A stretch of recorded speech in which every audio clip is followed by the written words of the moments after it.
Welcome to the No Practice Podcast, where we cover the only sport in the world where there is no practice. With your mini-rod driving host, Adam Kester, Tyler Slaw, and Chase Richardson. Strap in for some debates on the world of pulling, exclusive special guests, and a whole lot of nonsense BS. The No Practice Podcast starts now.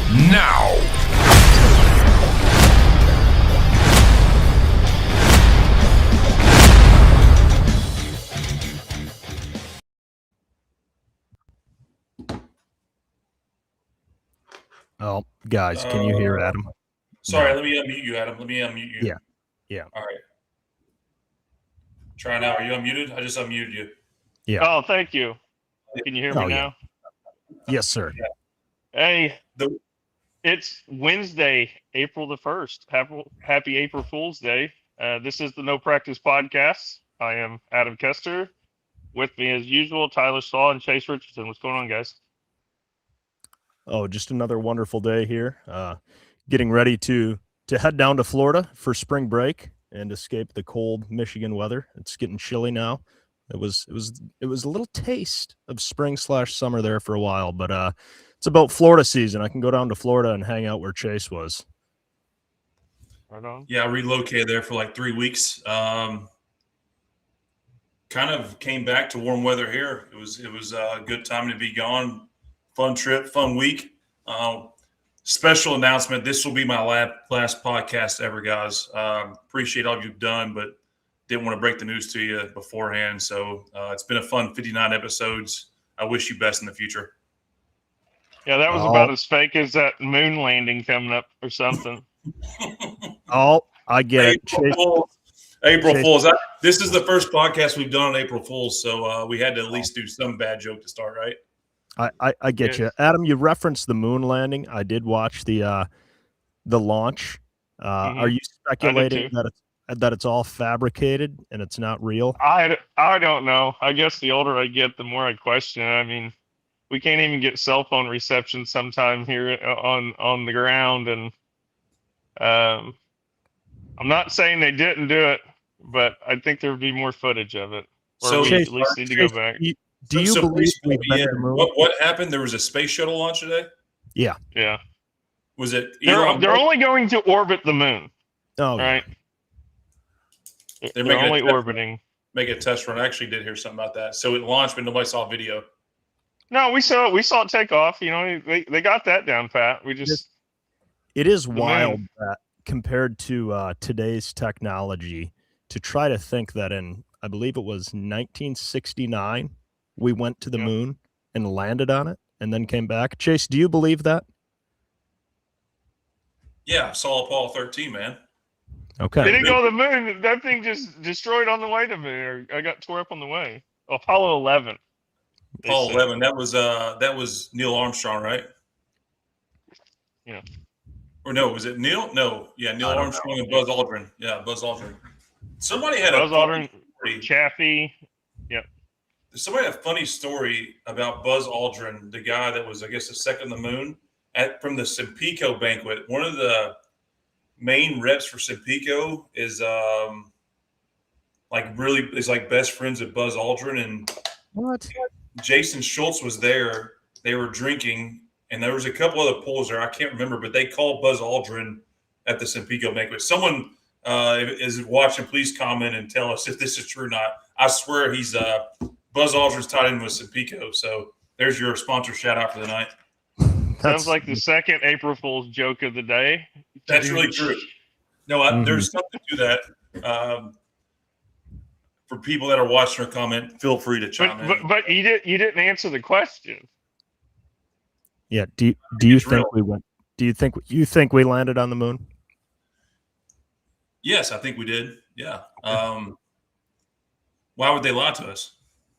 I don't know. The government has a rich history of being incredibly honest to the citizens. So actually, do you think it's true that NASA is fully funded by the government? I mean, I guess I've never given that any thought.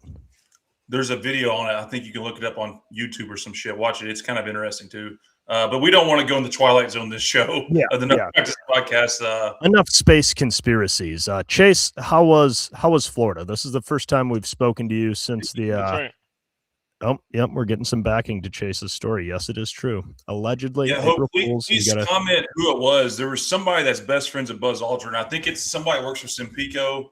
Would love to revisit that as the show goes on. Neil Armstrong's from Wapakoneta, Ohio. I think I remember seeing that off of 75 that goes through there. Yeah, it's true. There's a statue, and I think it's Wapakoneta of that in remembrance. And it's almost as important that in Wapakoneta, that is also the home of where I drunkenly crashed my electric scooter and had to go to the hospital for separating my collarbone from my shoulder blades. So still recovering from that, right?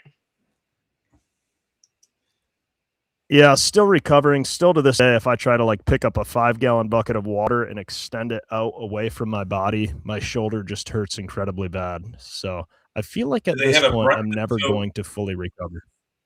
Neil Armstrong has one of those brown highway signs, right? For I think it's like a historical confirmation of something. Is there one? Are those for you as people driving through? This is the place Tyler Slaw lost his shoulder. Yeah.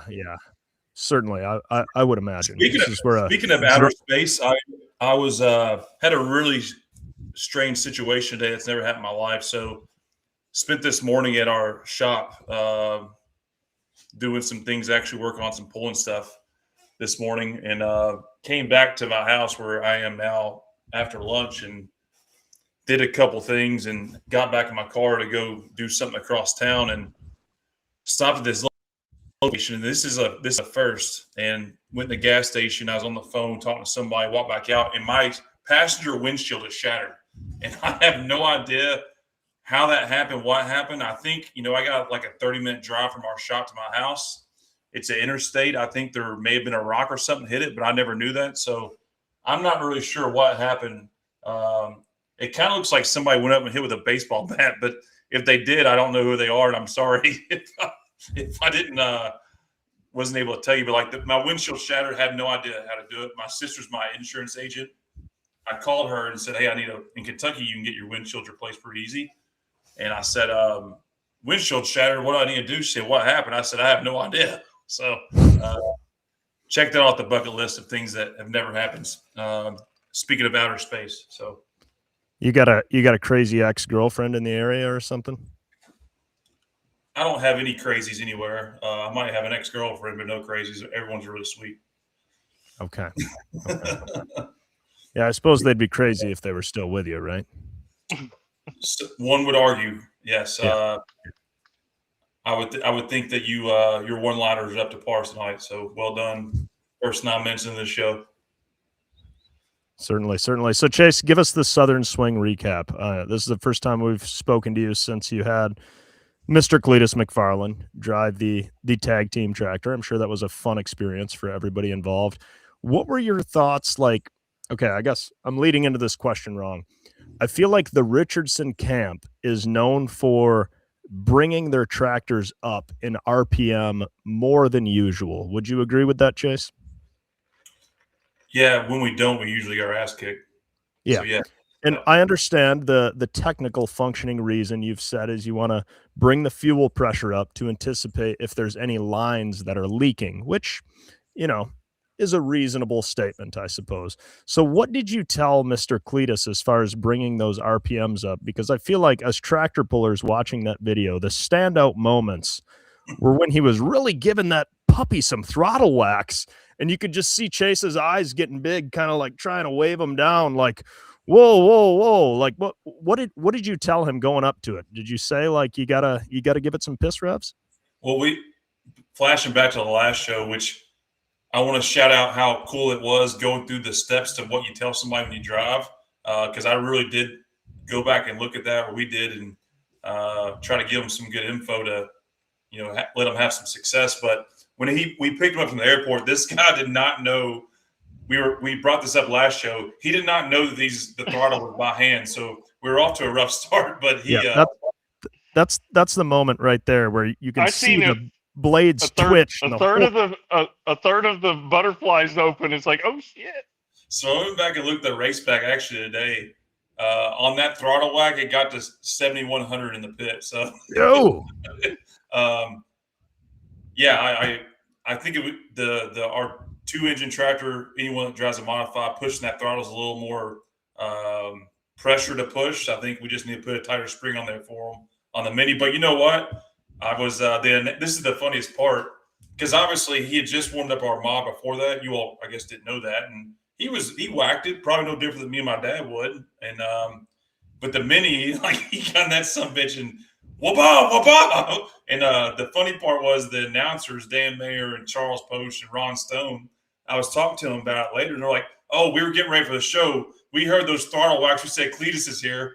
So it was pretty cool, and he's a really genuinely nice person. What you see on camera is probably a lot like what you see behind the scenes, and that was an audition for the sport of pulling that everyone there and everyone involved in this community was a part of, and the dude loves pulling. I'm not saying he's going to go buy anything or invest tomorrow, but I've heard from him, I guess, 3 or 4 times since that ended, and he's the sport definitely has a guy like that's attention, which I think is kudos for all involved, and can't wait to see him back out there again. He's a character, though. Yeah, we hate to ever give you compliments for some reason. I haven't figured that out, but I will say you did a nice job of representing the sport, getting some eyes on the sport for sure, getting him in the seat. One of my favorite moments too is right before he goes to get the crowd into it, and Marvin kind of runs over like, "What is it?" And Cletus is like, "Nah, I'm good, man," and just starts rolling into the throttle. So he made a pretty respectable pass there. Maybe got on her a little early, but I feel like as soon as the pass ended, he kind of knew that from the feeling in the seat.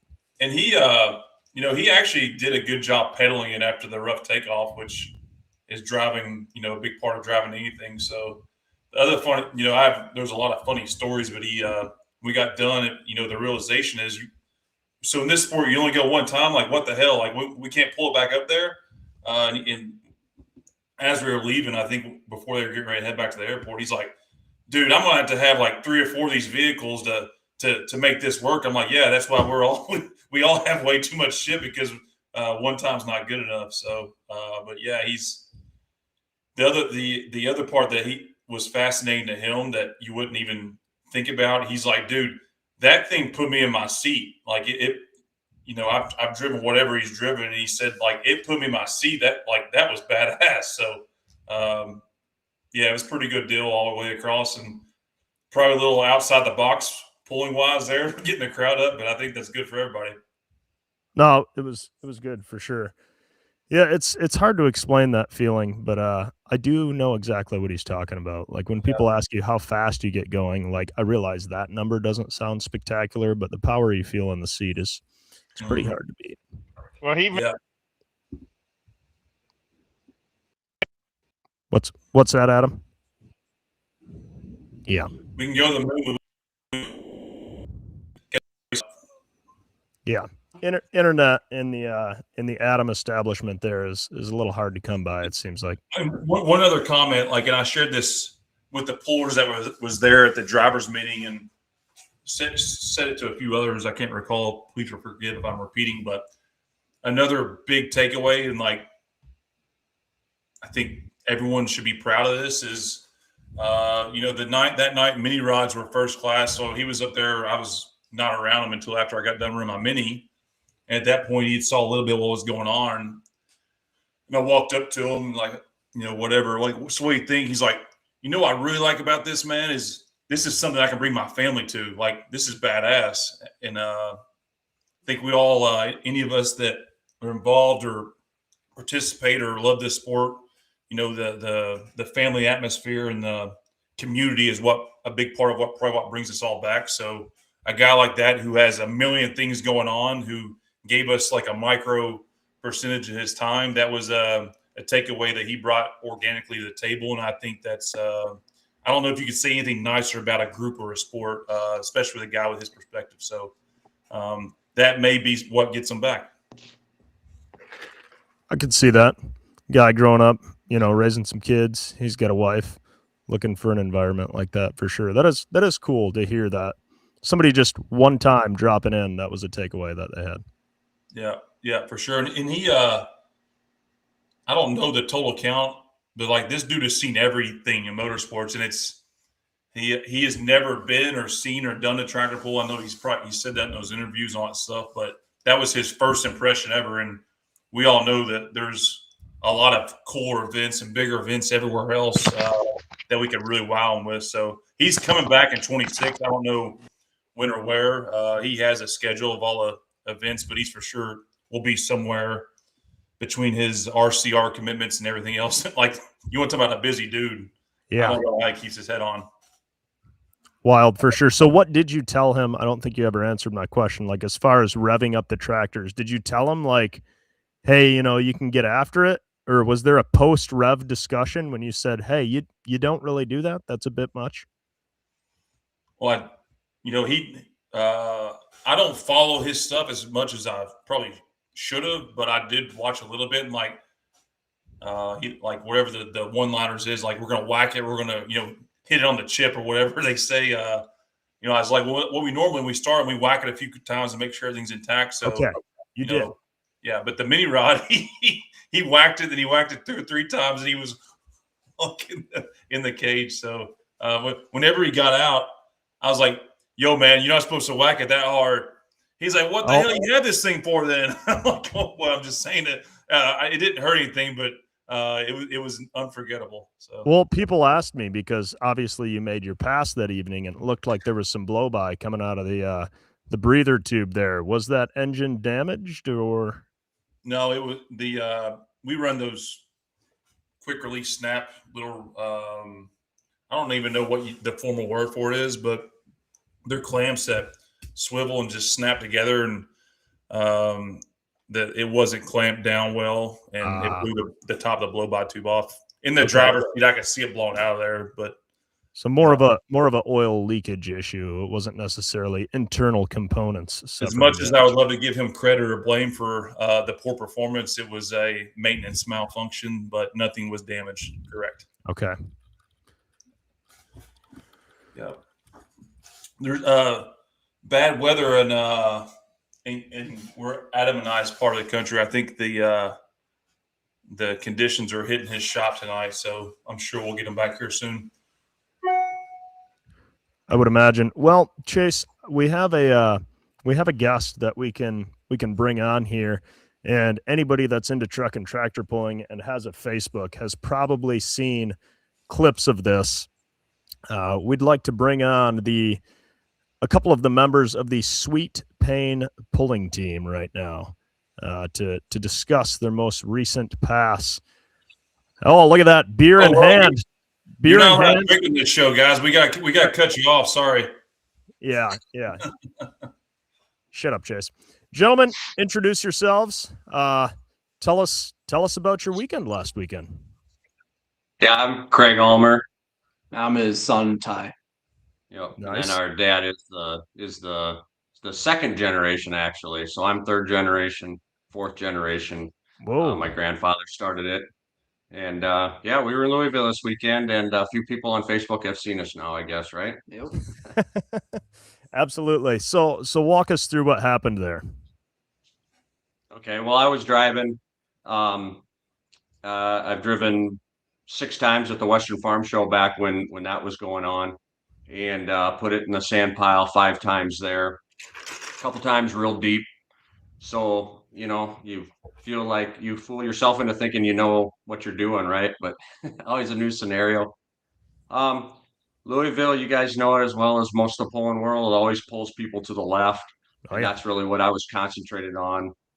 We had this set of tires on. It is the 4th different set that we had on last year. We put them on right at the end of the year and never really made a good run with them. Just different scenario things went on, had a bad ignition coil on a run and whatever. We had a couple things. So we haven't really made a good run on them. We took 125 pounds off the rear end.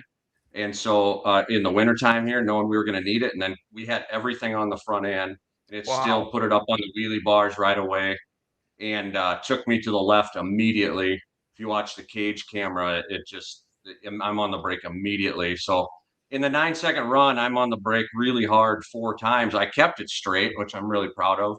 Yeah. But it drifted, but it was a straight line, I should say. And the first big wheelie, yeah, I mean, I love big wheelies. Anybody that knows me, I love doing wheelies. Doesn't matter what it's on, snowmobile, motorcycle, whatever. I always have loved doing big wheelies, ATVs, Hell and yeah. of course, sweet pain. So the first big wheelie, no big deal, and with the stair step like that, you can't see over it, so you're looking off the side at that white line. And I'm on the brake, and things are going good. And the second big wheelie, and when it comes down, it's like I'm there. And if you watch close, I take my hand off the steering wheel and I shut off the front motor. Oh, what a legend. Did you really? Yeah, that's what I used to do at the Western Farm Show too. With success. Yeah.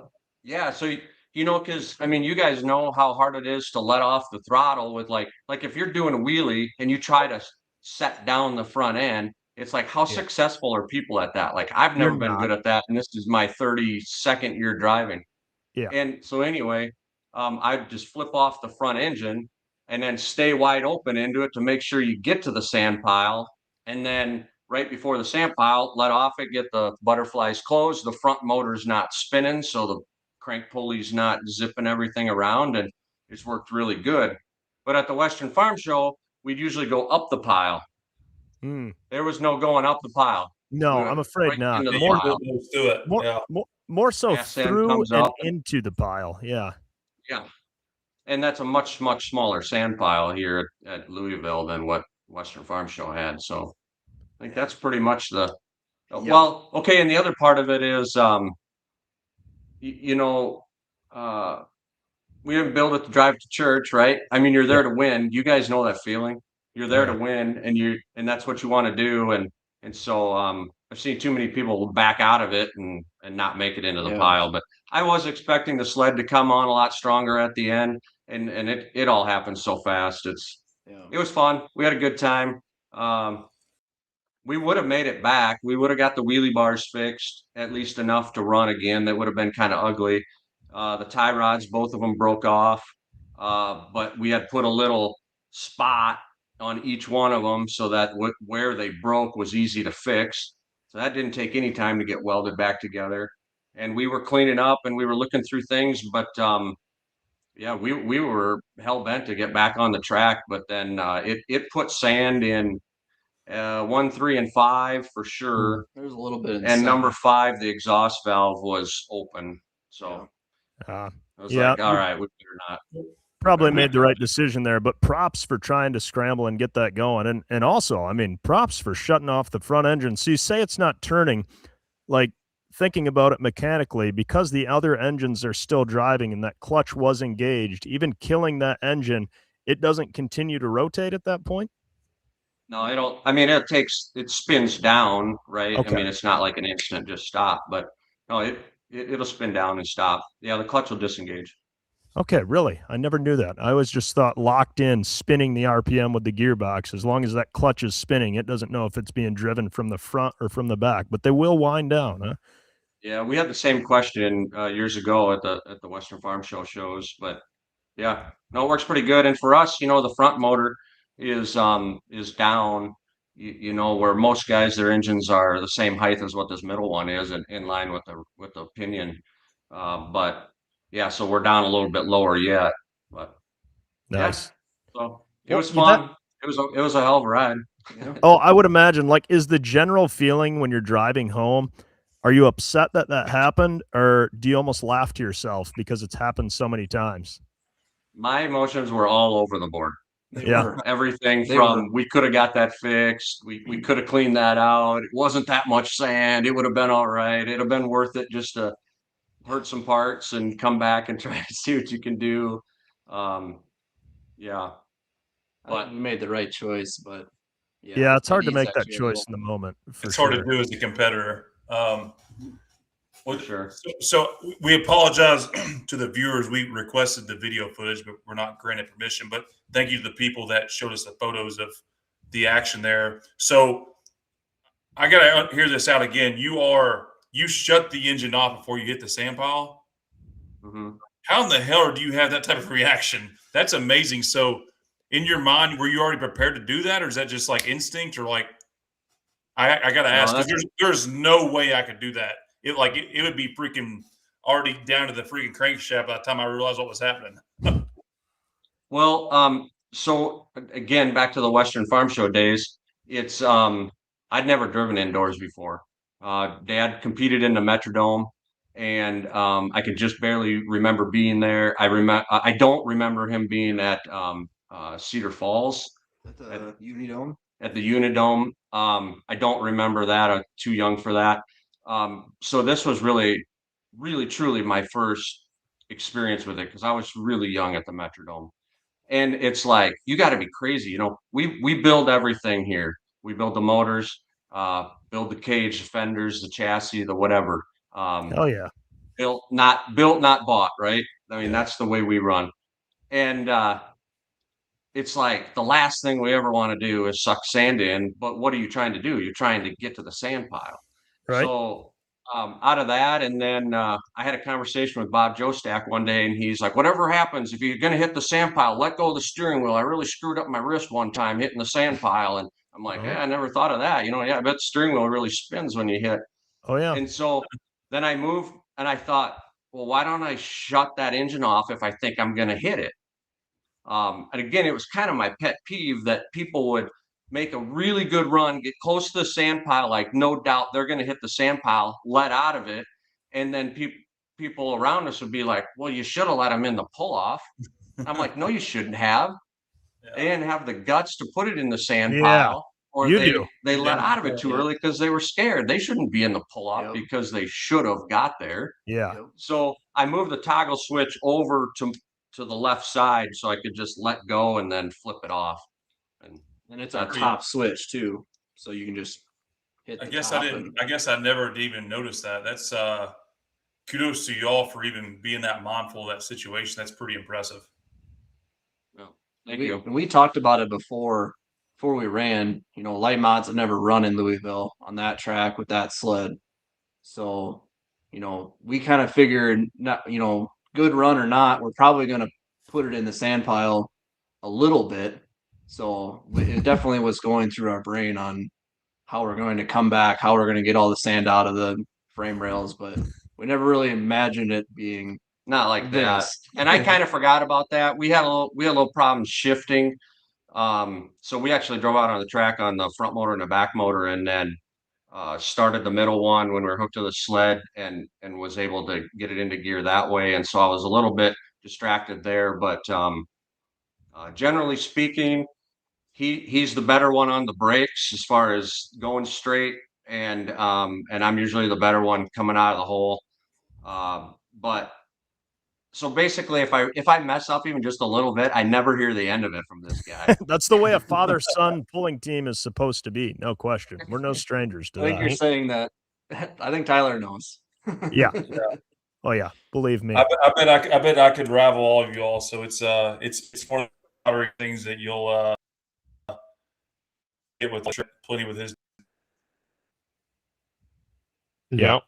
Can you guys fully hear Chase, or is that just me? He cut out a little went bit. away. Yeah. Yeah. Yeah. That's Chase went away. yeah. I was Figures. talking He about how wants big to that power was. Did the thought ever come into your mind that, hey, we're first hook here, so if it's moving pretty good, maybe get out of it because they're going to reset it? No, but I thought about that a lot on the 13 hours drive home Sunday. Oh, Gotcha. 13 hours. Oof. Yeah. And the So- first thing How long we is did the when we repair? got home was we pulled the blower off to see if there was any sand under the blower, which there's like, what would you say? There's like 10 of them. Yeah, Or there's something not a like whole that. lot, and it's probably something So- we pushed in when we were trying to clean. Yeah, there was sand on the butterflies, and so when we were cleaning it off right outside of Freedom Hall, we accidentally blew some in, just like I don't know, it must have Barely come. Yeah, I don't know. We were kind of thrashing and whatnot, but at this point, we're pulling the motor down, clean everything, put it right back together. So that'll be quick and easy. Pull the rotors out of the blower and clean them off. Which again, there's hardly anything on there, but better to do that now, especially at the beginning of the season. And we You're want to be taking- running full strong going into Yep. the Pullers Championship here in the middle of May. What about the back of the chassis? Did it twist up any of the hitch plates or anything? Well, the wheelie bars are smashed bad. Yeah, there you go. The great thing is, if we'd have had another week, they were going to get cut off, and we were putting lighter ones on anyway.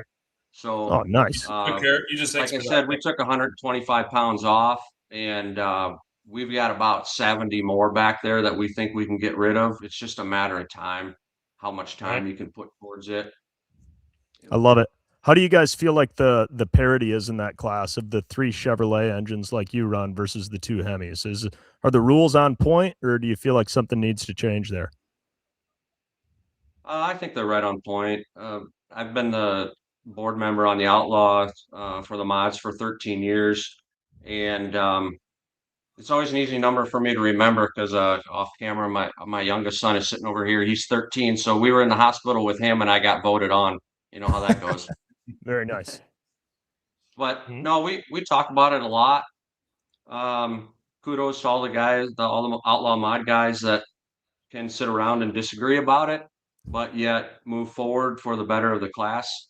And really, there's not a lot of us Chevrolet guys, or there's very, very few of us Chevrolet guys running anymore. You got to keep up with the times, That's the it's biggest tough. thing. Never ends, right? Do you feel like it's a larger challenge to proceed with the Chevy-based engine, but you're just doing it because that's where your roots are? I think the biggest challenge of it is who do you go to?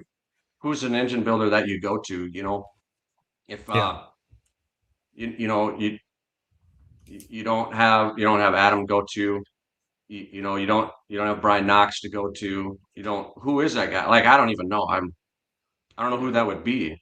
And we've always done our own. And the dad built his first blower motor in '76. And then when I started getting old enough and he let the reins loose to me and together we just kept developing and sure you have a lot of people that you like we don't port our own cylinder heads for instance Sure. but you have a lot of those guys you rely on and we find as much fun in developing and creating and on top of all of it make it work. In 2011 we ran a full outlaw season. Really, that was our first full outlaw season. So in '99, we went to 3 motors, and we were running region 3, and then with 2 motors with 14s, and we were wrecking a lot of stuff. And then we went to 3 with 8s just to try to save motor parts. And then we won the Enderley points and went to the Enderley in 2002. Actually, when we flew out to California to the drag races, we went to Enderley and there's a picture of Adam's dad and me sitting in the side by side in the Enderley picture hanging on their wall out there. So that was kind of cool to go see that. Yeah. Love it. Oh yeah. Yeah, and we ran partial seasons until 11. And I told Dad, I said, man, if we can keep our average up, we have a chance of winning these championships here. And so we did in 11. We started the year with 4 motors, 3 on the tractor and a spare. And then during the season, we built 3 more. And it's very difficult to build more motors during the season. You're already so busy and you already have full-time jobs and all that stuff. And at the end of it, I'm like, never again. No way. Like all we're gonna do is work on reliability. Yeah. Reliability. Like I don't care if it costs horsepower, we're working on reliability. And that was really the beginning of us like we're doing this and we're making them reliable. And What do since you feel the then, biggest thing you changed was to get that reliability? I don't know. I if I told you I'd have to kill you, so we like you. we are part of the Ulmer Mafia, so you better be careful. I have heard that. I have heard that. Spoken about true competitor. Honestly, everything though. Everything, like if you like when I was growing up, there was just a lot of little stuff. You grew up. Remember that? Yeah. Way back in the early 2000s. Everything we touched back then, it just took so long to take apart. And there's always that bolt that was, didn't fit quite right, or that shield you had to take 4 different things off to get to it. And so like all of that stuff, we've cleaned all that up.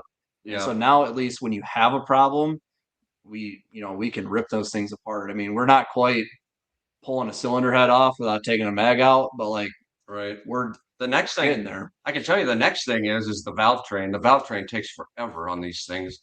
And we have 3D printed some of the stuff and machined that to make sure that we think that we can get it accomplished.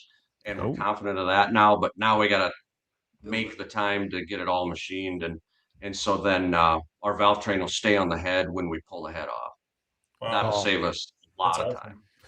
Very cool to hear about a family like not only is it 4th generation, but putting the motors together themselves, building the chassis, the fenders, the wheelie bars. I mean, I can relate. Like the good thing is when you wreck stuff is you made it so you can fix it. The bad thing is when you wreck stuff, you're the one that has to fix it. You don't get to drop it off anywhere. You just get to, strip everything down, get out a cutoff wheel, get out a TIG welder, start bending tubing, start coping stuff, and wondering why you haven't gone to bed yet at 2 a.m. because you have to be up at 5. But props to you for staying committed to that for sure.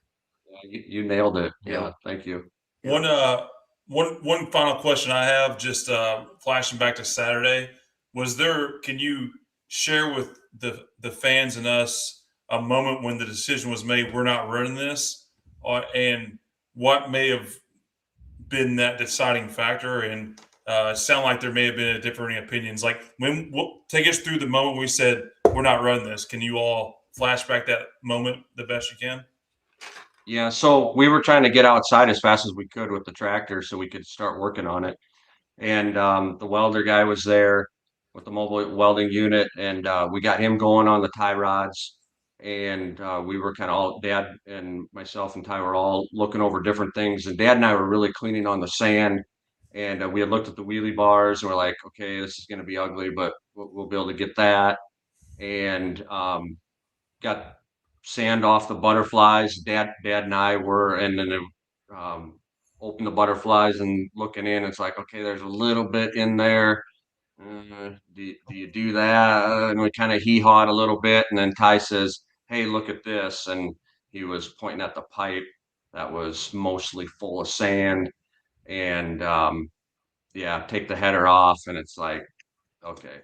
How badly did you just want to fire it up and be like, if it'll idle, it'll man. run. Yeah. The adrenaline was pumping pretty hard. Bad. Really bad. You might be in the market for a cordless vacuum.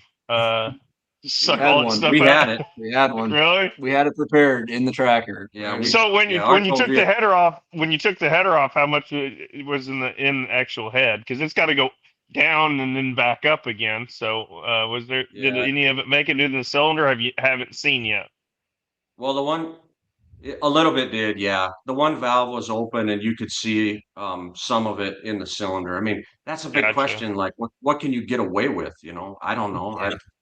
And then how much do you suck in anyway? Especially like on the back motor here. We know we're sucking in dirt. You can see it in the blower. When you compare that one to the front one at the end of the season or whenever you take the stuff off, right? You can see it. Well, is it too much or not? I don't know. Right.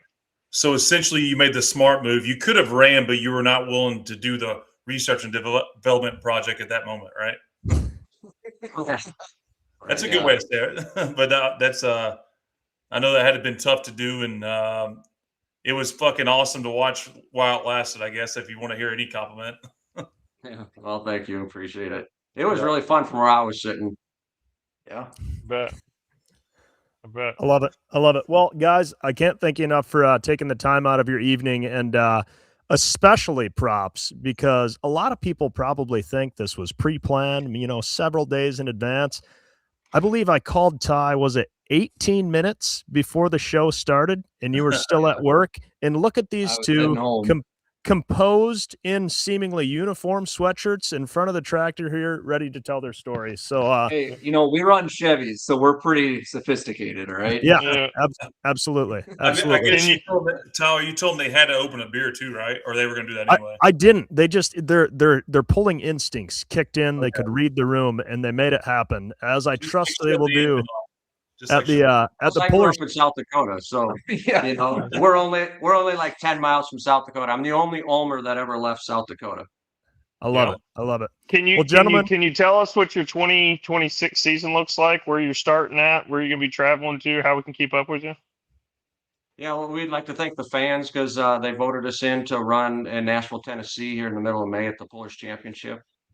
Don't drive to Nashville, Tennessee. Don't drive to Nashville, Tennessee. Make sure you're in Illinois. Nashville, Illinois. Yes, that would be terrible. Thank you. And then the Outlaw season starts in the beginning of June, and I think we have 24 on the schedule there. And so we'll run the full Outlaw schedule, and that's us. Yeah. That'll be the season. That'll be enough. Awesome. Yep. Well, cool. So, can't wait to see you at the Pullers Championship, and hopefully you have that redemption pass, because there's really not much of a sand pile there, so you can really put it on them there. I hope you're not Test Hook, for goodness sake. Right. All right. Sounds good. Appreciate All it. Right. Join us, guys. Good luck getting everything back together, and we'll see you here soon. Thank you. See ya. All right. See ya. Very good. Thank you. Had the instincts to turn the engine off. Were you expecting to hear that? That blew my mind. That's why I said right away, I'm like, dude, what a legend. Like, only Adam Kessler could do that, because Adam, whenever they made the comment about who could let out of something like that, I'm like, well, Adam probably could, but I didn't want to take away from the moment. But that's pretty cool. It's good to hear this.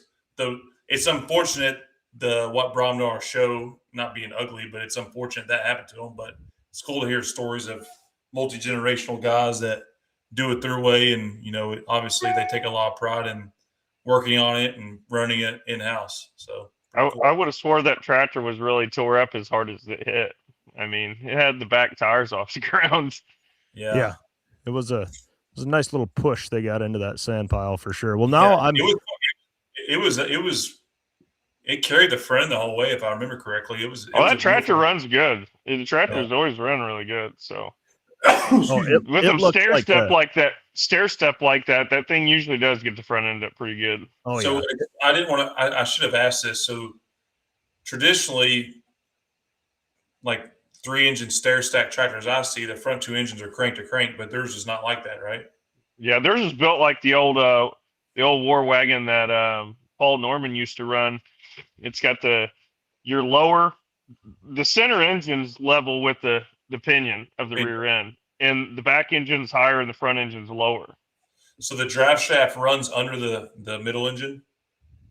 Well, the drive shaft runs, everything is combined basically to the middle engine. So it's a interesting way to set one up. The front engine, there's a drive shaft from the bell housing the front engine under the middle engine back to that where the gearbox. Yes. It's pretty. We should ask more questions about that. That's pretty interesting to me. I'm gonna have to check that thing out at the Pullers Championship. I saw he was drinking a Mick Ultra, it looked like, and we're back. We're back. Explain to us those front 2 engines are not crank to crank. So for fans that want to know how that's all tied in together, because I've seen your tractor run forever. I know it's a badass tractor. I just assumed those were crank to crank. Can you talk us through that real quick? Since we planned this show out with you so sophisticatedly. All right. Yeah. So like you guys were saying, the crankshaft on this middle motor is right in line with the pinion Yep. in the rear end. And then the front motor is down. So coming out of the bell housing, the drive shaft comes underneath the middle motor. Yep.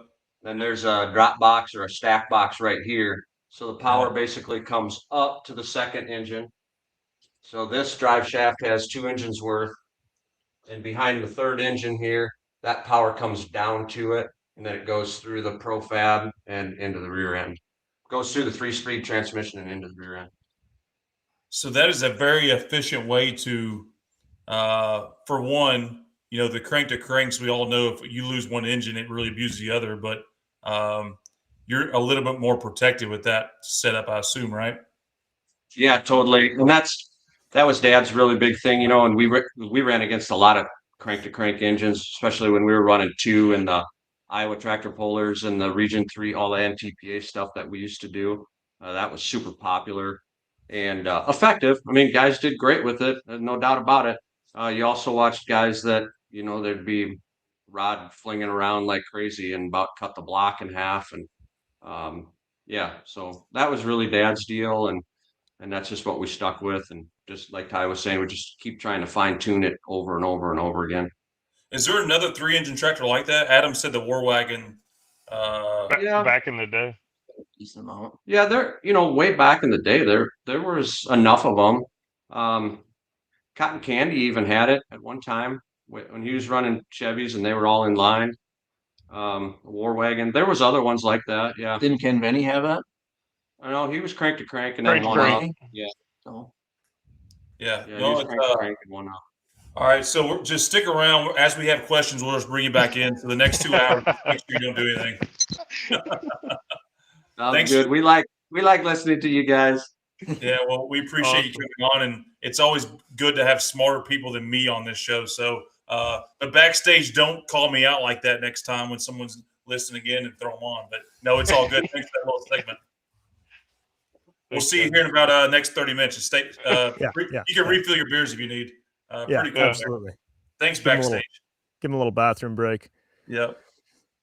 Yeah, that's pretty cool for sure. It's I love those heat of the moment things. Like those are always the standout moments for me in a summer, when you're thrashing. I mean, it's always cooler when you get to make a pass, but I've also been on the other end of that where you just decide, like you guys know Bruce. He's like, screw it. I don't care. We're running it. I can be like, Dad, I've got almost no oil pressure and I just pulled the filter off, while I'm at the track because I just had this weird feeling and it's filled with brass shavings and it looks terrible. And he's like, clean it out and run it.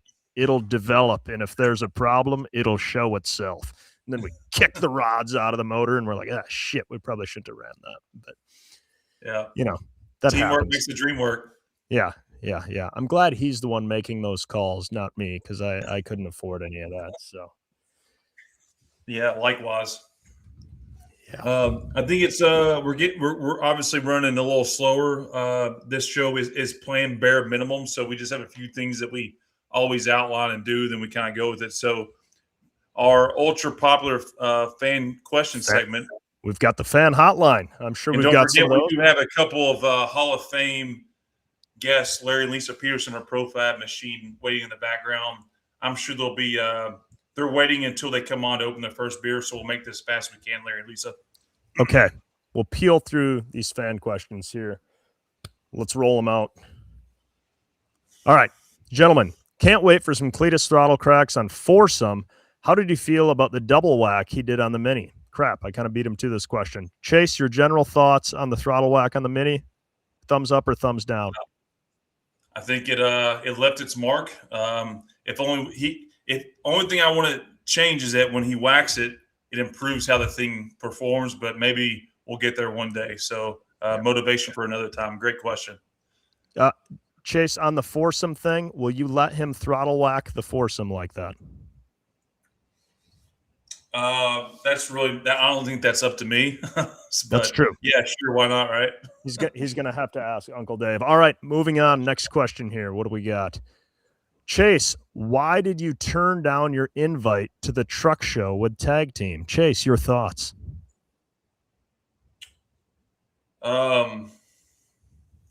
Like Have you ever had that girl that you wanted to ask out and she turned you down, and then you say, "I never liked her anyway"? Yeah. Yeah.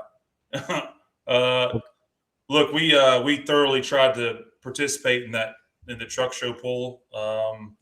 Don't know how else to say it. This event this year is different than the years past. Mike Connie was not running this poll, so I think this was an invite only, and I don't know what they based their criteria on, but they had a great show, and yeah, like maybe next year we'll try again. Okay. Fair enough. Fair enough. All right. Moving on here. Hey, Chase, why didn't Cletus run Saturday night at Satsuma? Adam, did you send all these in? I didn't, no. He came in just for Friday, and then he participated a pre-existing arrangement well before this whole deal came together. I think they call it a Texas 2K. It's a big drag race. I'm not very educated on drag races, but it's a grassroots huge drag race in Dallas, Texas. So he left the pool, flew to Dallas, Texas, and participated there Saturday and Sunday. And I think he was number one. No, he won with one of the cars he had there. I don't know the class or the specs. Apologies in advance, but yeah, that was why he was not there.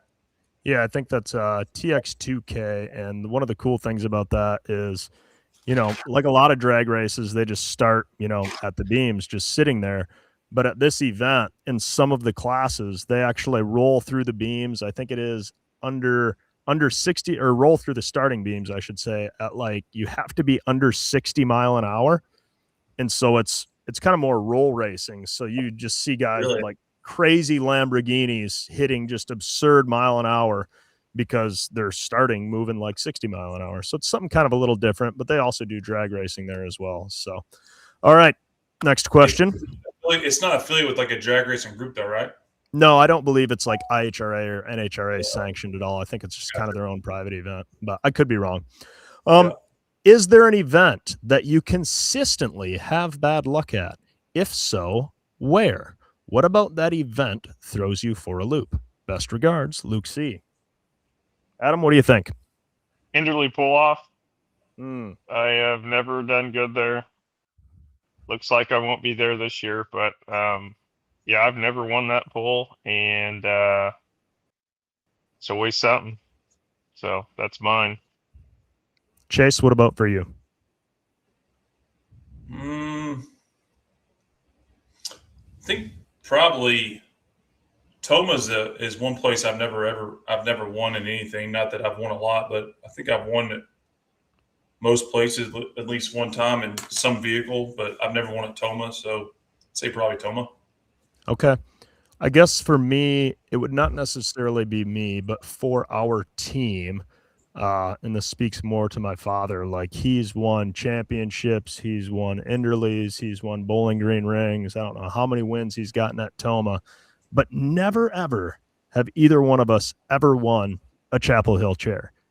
And he's got seconds in his unlimited multiple times. I've gotten second in my mini several times, but neither one of us has ever brought home that chair. And we don't really run there as a whole anymore, but man, we would still bucket list item to win. We want to win one of those damn chairs. And here Adam's never won an Enderley, but he's got enough Chapel Hill chairs that he could have all of his friends over for a cookout and everybody's sitting in their own Chapel Hill chair like they're meaningless.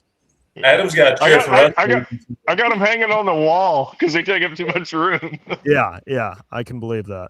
It's funny how that works for some people. But all right, next question. What else we got here?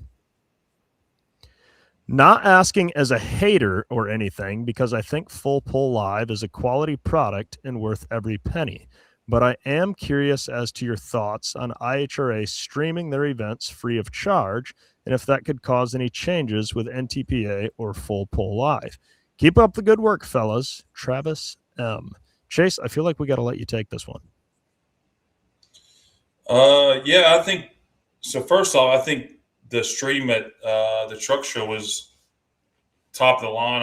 I mean, about as good as you can get, and it was well done. Kudos to them and all that were involved to make that happen. I think the more good things you can have in pulling, the more eyeballs you can put on pulling. I think that's good for everybody involved. And I think anyone that thinks outside of that is looking through their own agendas. So I think it was awesome. As far as affecting NTPA and Full Pull Live, I don't foresee anything changes. I think it's two very different ways of doing things on both sides. I mean, obviously, those productions cost money. I don't know what their business model is. It's none of my business, nor do I honestly care, to be honest.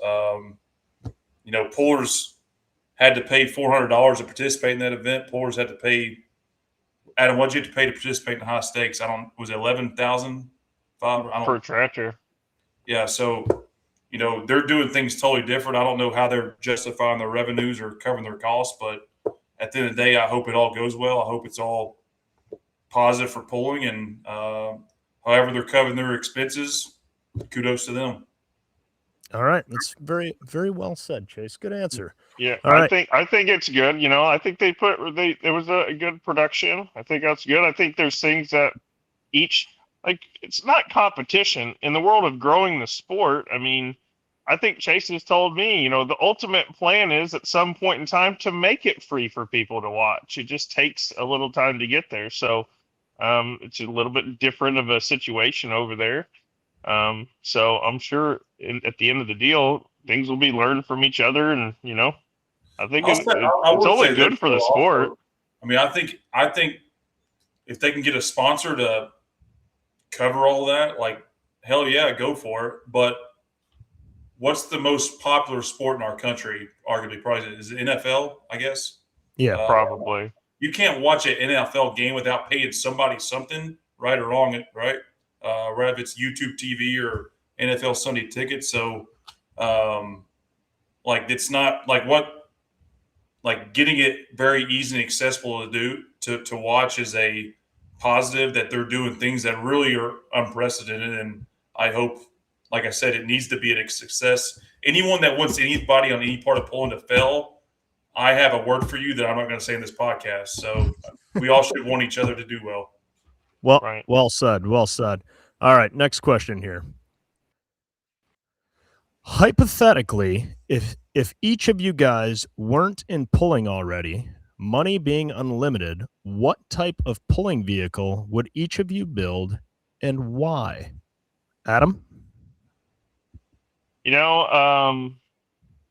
money was unlimited, and I guess it would have went back to the days when it was truly a light unlimited. Now, obviously, I know that it wouldn't meet weight, but I always had this fantasy of having two Blackburn V8s on a modified chassis.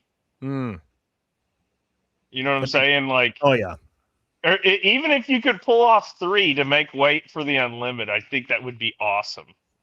I think that's what Larry Roberts did, right? They did the two inline 6 overhead cam, 650 alcohol super stock motors, but I'm talking the V8, the Cummins 903 V8s. Like, that'd be awesome. So you can bolt that fucker up and put them out side by side, right? Like a light mod, hypothetically, couldn't you? They're pretty big. Yeah, I guess. What I would like to see happen in the pulling world as we watch Jeff Hirt break through these different class transitions, now that he's got the modified chassis, sitting in that building, the same building that modified chassis is in, he's got a couple of pretty good running, overhead cam V8s sitting there with some Turbskis sitting around. So if anybody is going to make that happen, Adam, I feel like it's going to be Mr. Jeffrey Hirt. Now, wouldn't you think that would be it's awesome to see a 5-engine pulling tractor, right? Like, that's just 6, 4, whatever. Those things I have no idea how it would even be possible. Maybe you could, I don't know, maybe you could put twin screw blowers on it or something, something. But, the turbo plumbing and all that stuff takes a lot of weight and all the turbos and whatnot. But I just think that would be something that you've never seen. Yeah, I feel like if anybody can do it, Jeff can. He's a smart fella. So Adam's going modified tractor with 2 Blackburn V8s. Chase, what are you going or with? Or three. If we can make weight. Josh, let us know. I thought about some dumb shit, but Adam, I think that's a brilliant idea. I always want to do it. I got to think about that some more. What do those things weigh? I don't know. Josh Blackburn's going to have to get with us and let us know if it'd be possible. I want 3 of them, 2 up front, 1 up top. I think that's what I'm saying. That'd be awesome. Damn. So Chase, you're just stealing Adam's idea? Yeah, I'm going to steal him and Ulmer's. I'm going to put it in like Ulmer has and have them really stair stacked all the way up there.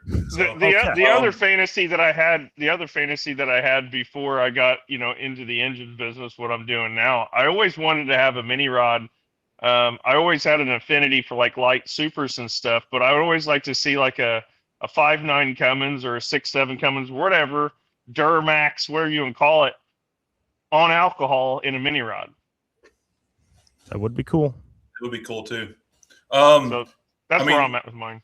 Like I think the Unlimited is the pinnacle for pulling. I know it's not a lot of people can run Unlimited if they wanted to. They spend as much money as Unlimiteds, but at the end of the day, when you stand by one of those things, drag racing fuel cars give a effect like nothing else. That's the closest thing that I've seen to it, where it really rattles your face. And I just think being a part of something like that's cool.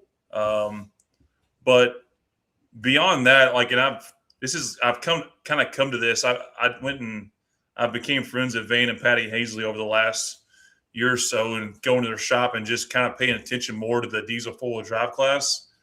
I think before my life ends, I'm going to have a diesel four-wheel drive truck. I don't know, unless I die the next couple of days, but those things are freaking cool, man. Like those, what they're doing with those Cummins engines, Dickey and Kusliks and those guys, like those things are purring like vroom, vroom, vroom. Yeah. Well, you said Dickey, but doesn't Dickey have the Duramax? Duramax. Yes. I'm a Duramax. That's how prepared I am for the class. Yeah. Duramaxes. I got you. I think those things are cool. So I would say diesel four-wheel drive truck, and maybe at some point in life, if I'm fortunate, I'm going to own one. Okay, very cool. I mean, I'm almost hesitant to answer this because my dad's going to look like the Leonardo DiCaprio meme where he's like, and he's pointing at the TV because he's sitting in his shop watching this. But if money being unlimited, I mean, it's right there in the name of the question. I would guess I would have to go with unlimited. But Dad, there's a caveat to that because I know you pay for everything anyway. So let me explain myself before you kick in my door.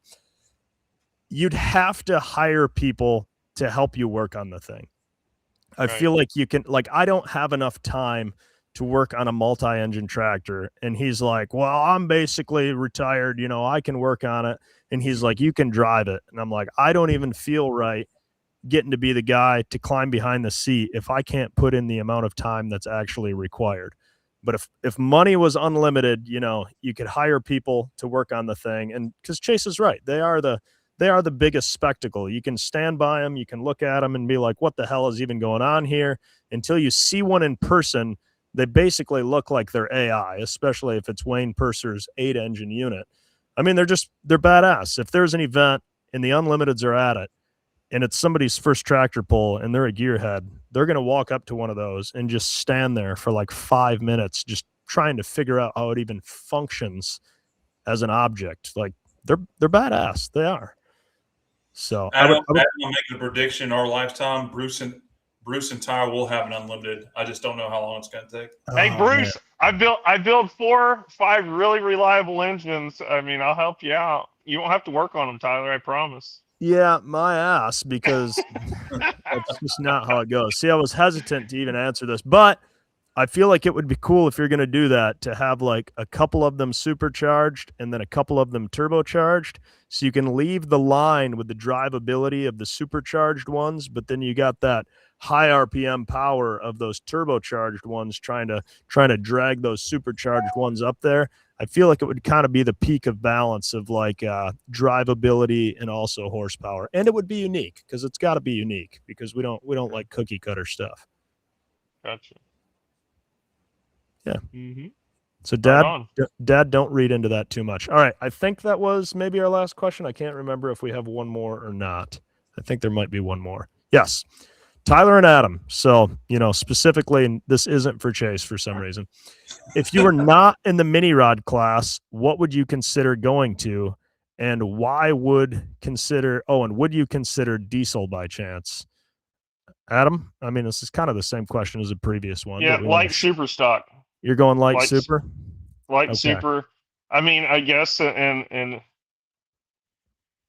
the diesel is pretty attractive in the light super, but it's pretty hard. I'm an alcohol guy, man. Just Yeah. spark plugs. I kind of agree. Like, I already struggle to learn the things I know, so I would be so out in left field if I had to start over completely with something like a diesel. I don't think I would go that avenue. I think I would just have to go I don't think I could do two-wheel drive. I think I'd just have to go a two-engine light mod just because it's what I know. Now, settle down, Dad. That doesn't mean we're going to get one of those either. This is hypothetical, all right? I hope out of all the shows we've done, maybe this is the one he's not watching, so he doesn't get any ideas here. So, all right. I believe that is our last question. So that's a wrap on that. As always, you can call or text into the show. We've got the number. I don't know it offhand. Maybe Adam does, but this would be a prime time for me to read it off. 270 681 0509. Come on. Okay, one more time, uninterrupted, Adam. 270-681-0509. We should have that memorized by now, but we do not. We really should. Shame on me. As always, anytime, doesn't have to be during the show. You can call, you can leave a voicemail, shoot us a text. It can be 4 weeks from now, and this is the first show you ever listened to. Give us your thoughts. Tell us we suck, and we'll talk about it here on the air. Always a fun favorite every week of the show because we eat up a lot of time, and we're 1 hour and almost 10 minutes into bringing our guests, but I think it's something we will not get rid of moving forward. So thank you, fans. I would agree. Well, without further ado, Adam, would you care to introduce our main stars of the evening? Oh, I guess I can. From Baldwin, Wisconsin, home of the Profab Machine company, and we have Larry and Lisa Peterson, four-wheel drive competitors in the NTPA Grand National four-wheel drive class. How's it going? It's going good so far.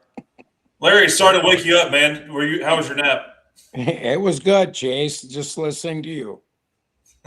Hi, Lisa. Hi, guys. I got to give y'all kudos. We've our 59th show. I'd say we've had guests. What, guys? 55 or 56 of them.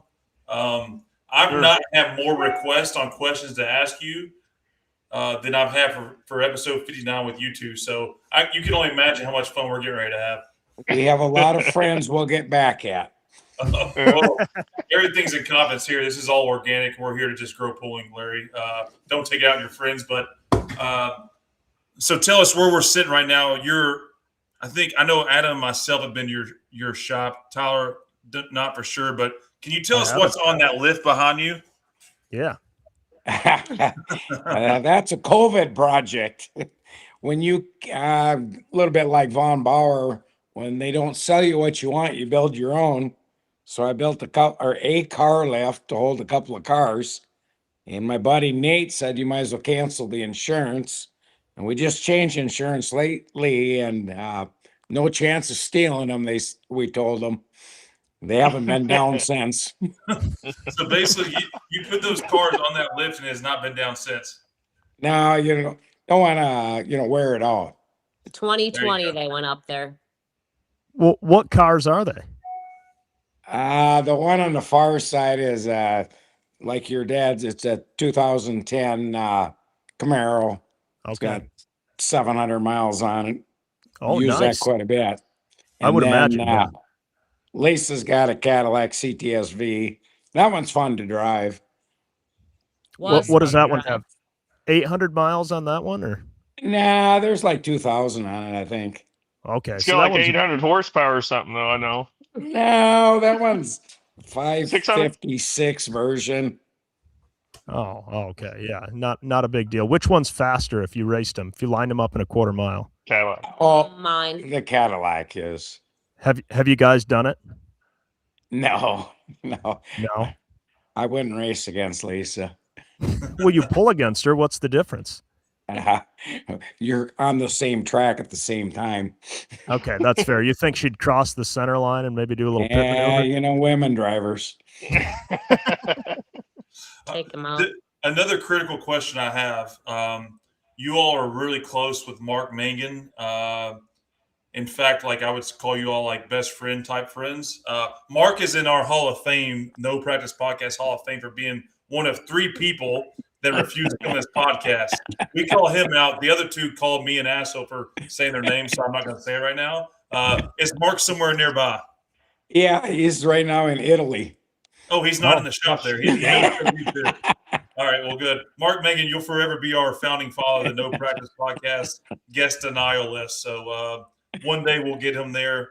Tell us about your friendship with Mark and how that came about and so forth while we're all here and he's not here. It goes way back to Mark only lives about an hour away, and it goes back to when he started pulling super stock trucks. I had pulled in 81, started, and then I started business in 86. So I got out of pulling for a little bit, and Mark was in it, and we kind of got to know each other then. So you just got to know each other then, and what, you share information? Do you work together? Like, tell us a little more. Larry, I know you watch this podcast every other Wednesday because I get updates from you. So at some point you're going to get a little more acclimated and start asking us questions. So what you and Mark, do y'all team up? What do you do? We do share some information. The way he sets his truck up, his and Anna's is a fair amount different than what Lisa and Mars truck or my truck. But we do have a lot of good crossover information between there. What's your thoughts on him getting a pro stock? I think it's great. There ain't no better way to get rid of money. Do you think that's literally the best class to just get rid of money, just bail it and burn it? Let's put it this way. I sell a lot of stuff to them. Yeah. Okay. That's one hell of a class right now. So for those that don't know, obviously we understand what you guys build, but tell us your connections from a business standpoint. When you say we sell them a lot of stuff, what do you guys all make? Basically the transmissions and the driveline parts to the rear end, tractors, 4-wheel drive trucks, 2-wheel drives, some mini stuff, semi transmissions, just every class. Don't do a lot in the mod class, Adam Bauer, because when Vaughn calls, you make it. Don't argue with him. It's hard to argue with that. You also build transmissions too, right? Pardon me? Yeah. Oh, Chase. I didn't hear him either, Larry. Chase, say that again. I was talking about how cute I thought Adam was when we were in Mexico in a spa one day. Sorry. You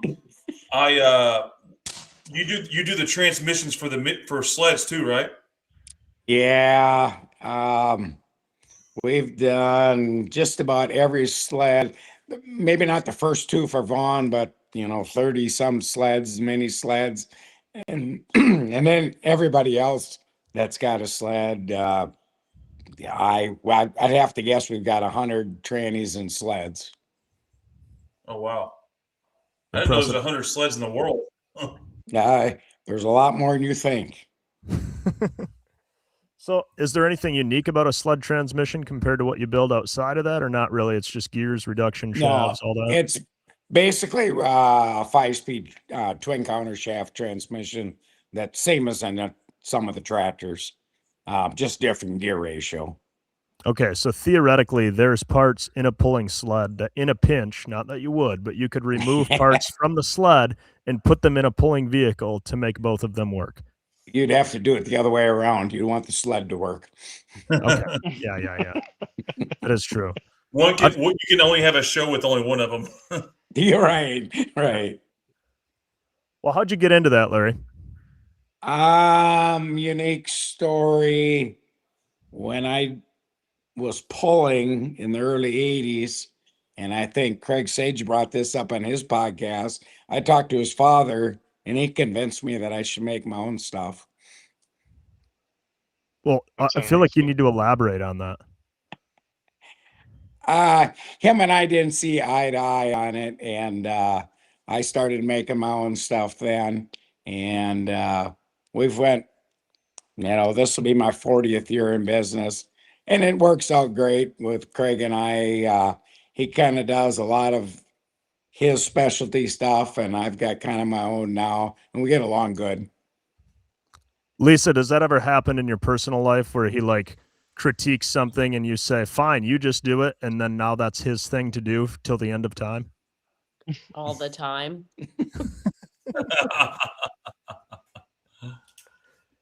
No, I feel like you have an example. No, nothing that comes off the top of my head right now.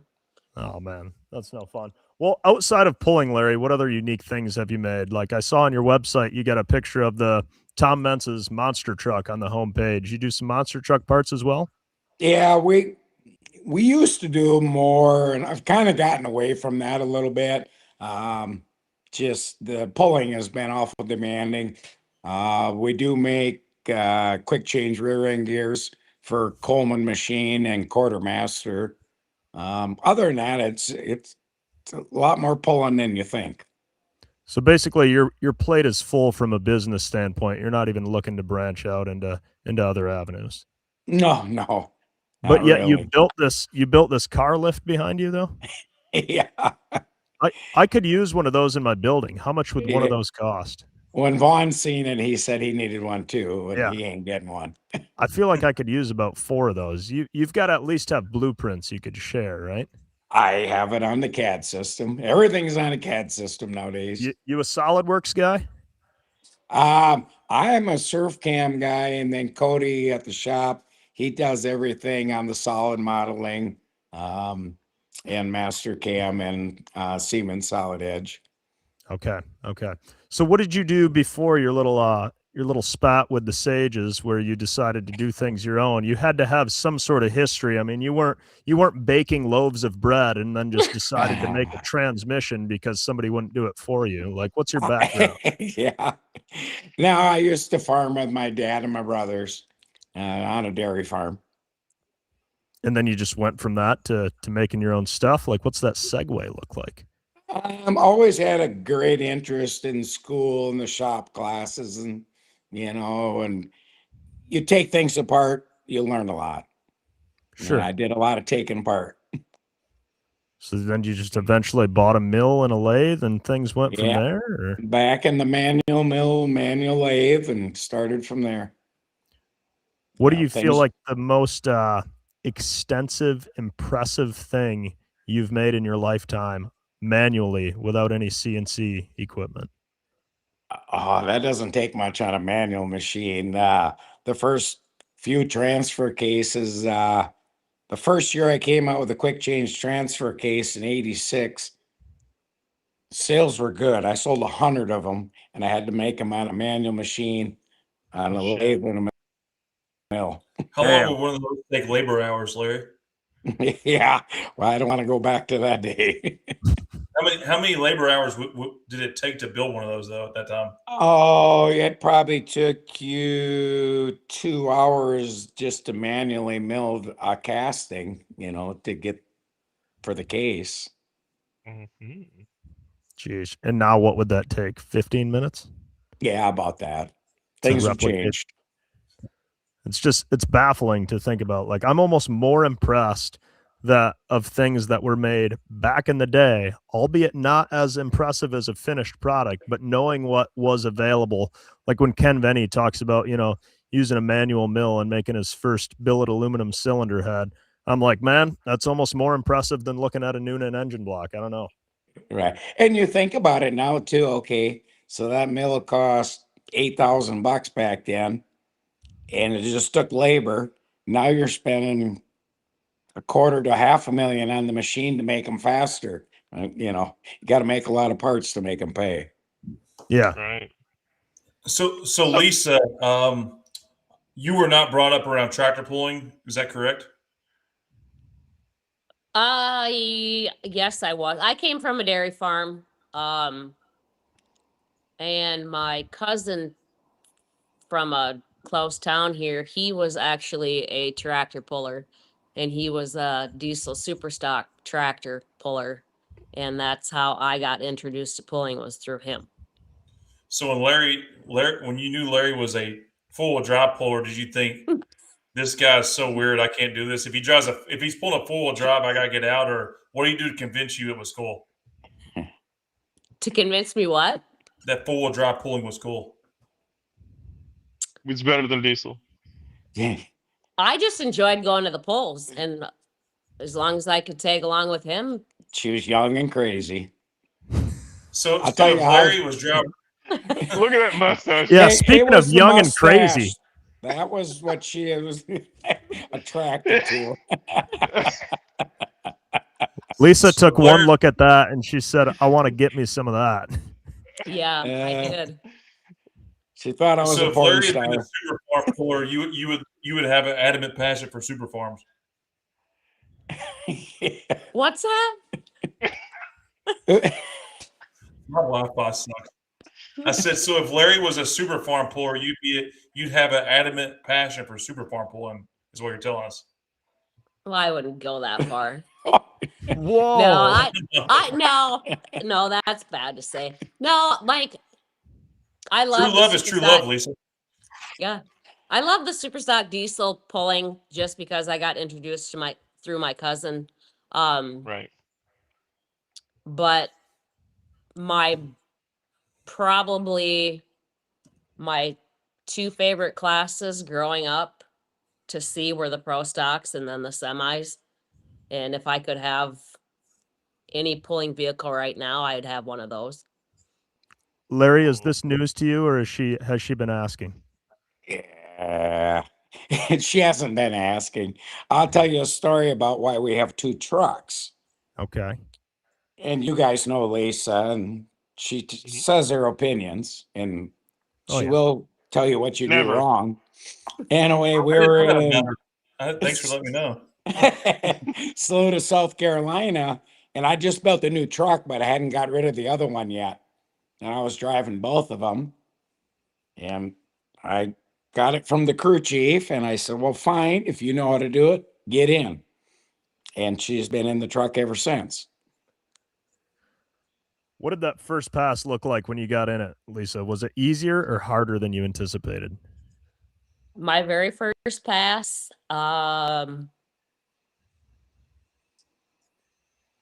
I don't think that it was hard. I had a good, he trained me pretty well. Still But I had- training too. I had Yeah. his fire suit gloves. I had all of it, everything on. And I got in the truck and it was an exhibition pass in a class. And I would have ended up third or fourth in that class if I was competing in the class. But I killed the truck at the end of the run and I got out of the truck. I left the truck on the track and I got out and exited and ran away. And Larry's like, well, you need to get the truck off the track now. That was one of the texts I got this week was make sure to ask Lisa about her just leaving the truck on the track. Really? Gosh, I was down. Is that your instinct or is that intentional? What? She was scared Was that your shitless. instinct? Oh, she I was scared just shitless. like, All right. I was so excited because I got from point A to point B and I'm like, this is cool. So I was done. That's fair. Sign off. Yeah. Some people do mic drops, others just leave vehicles on the tracks. Yeah, why not? That's hilarious. This past season, you all, had a ton of success. Most recently won the Farm Machinery Show, and I believe you won a handful of events last year and year before. What can you attribute that to? Like what's been different in your camp to really turn things around? We all go through cycles as competitors, but let's call it what it is. You've kind of amped your game up the last year or two here. Well, about Or-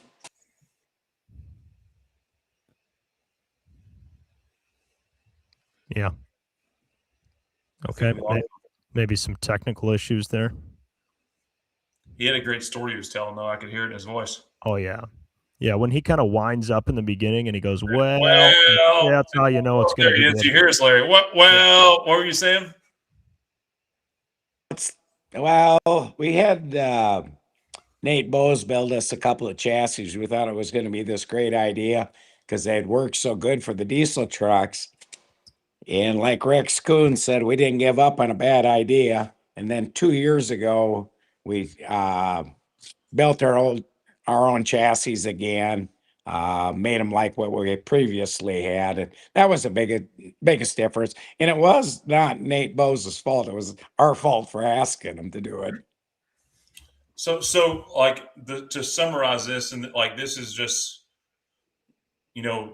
Nate Bose and those and everyone that builds stuff are lead to what they do. But essentially, y'all took a super stock diesel full drive chassis and tried to stick under a natural aspirated full drive vehicle, Right. and it just didn't work the same, right? Like in Right. the story, and I know y'all chased it for a number of years, but like, can you put your thumb on? It's not a manufacturing flaw because the things are good. Like, why does that not 1-to-1? Because looking at them, they look the same. Like, what the hell's different, right? They were just too stiff for our class. We probably have half the amount of torque that them diesel motors are making, and it just and they're heavier class too. But yeah, Makes sense. What talk about the engines in your guys' truck. There's a lot of people that don't understand just how absurd those things are from a size standpoint. Talk about, I mean, you don't have to say exact if you don't want to, but the bore and stroke of those things, I mean, just the physical size of them is quite impressive, which I know you're probably getting used to people saying that to you, but you get what I mean. all of the 650s nowadays are basically a 5-inch spread bore motor. That was one of the Larry rules in the rule book. I approached Richwine back, I don't even know what year it'd be. I was starting to work with Sonny Leonard on a 5-inch motor, and Richwine said, well, as long as it swings the stock crank, I know you know this, Chase. And so we had cranks made that would go in there. Main bearing spacings were the same. And then since then, everybody kind of went to that, got rid of that goofy rule. So it's kind of a standard crank, but they're all 4 3/4 bore, 4 9/16 stroke motors. So what sets Adam and the Tom- engines apart? Sorry. What? Oh, was that a tally, Adam? I see. Yep. Adam. Yeah. I have a bad lag here. So if you're Well, saying everybody's kind of the same bore and stroke, like what sets the different engines apart? Is it more cylinder head based? Is it more fuel system, timing? What is it? Cylinder head and camshaft are our whole game. We don't have a blower to play with. Technology and cylinder heads. And a lot of the pullers have the same Sonny's motors. This motor behind me is actually Cody Lewis's motor. I borrowed from him to pull at Louisville. Really? So From year to year, like Mark Mangan in his truck, I guess when he ran it, like he was always getting a new motor like every year and everything. Like, what is a good gain on a 4-wheel drive engine? Year year to by year, year, like 15 horse, 20 horse. 15 or 20 horsepower. And it costs about 20,000 more. Yeah. It's when you're, don't have any forced induction, it's like I say, it's all development in cylinder heads. And recently we've been working with Todd Goodwin, and he's helped us out a lot with the reliability of them too. Very intelligent guy. Yeah, you guys are having a lot of problems with valves and springs because it's an inch or over an inch lift, and it's really hard on the valve train and lifters and stuff like that. Yeah, it's over an inch and an eighth of lift. Springs are, you can get 15 runs out of intake springs, but you better change them in 10. So Really? yeah. Yeah, I've always been intrigued by that. Like, that's a very short lifespan on valve springs in my mind. Yeah. You don't ever want to buy any used springs from any of us guys. So what's For so much a gag gift for somebody? Yeah. what's so much harder on your guys' valve train compared to other engines? Just the lift of it is that much more. Oh, the left. Like I say, we're over 1.125 of lift, and and still running 9,000 RPM. When you Yeah, so the massive, I guess it's the cubic inch of the engine plus like the lift is involved. Like I know there's some really crazy stuff. I went to the PRI show one year, and this goes back. Obviously, the engine's derived from like pro stock drag racing and things, but like when you see a titanium, like Tyler, they'll take a titanium valve and they'll cut the head off of it, and they'll machine out the inside of it to lighten it, and then they'll weld a surface back on the head on the valve. Like you got to keep everything light because you're turning that many RPMs with that much lift. Like there's so much crazy technology. I've really seen like that was a big thing back in the day with the supercharged engines was everybody was trying to get everything light.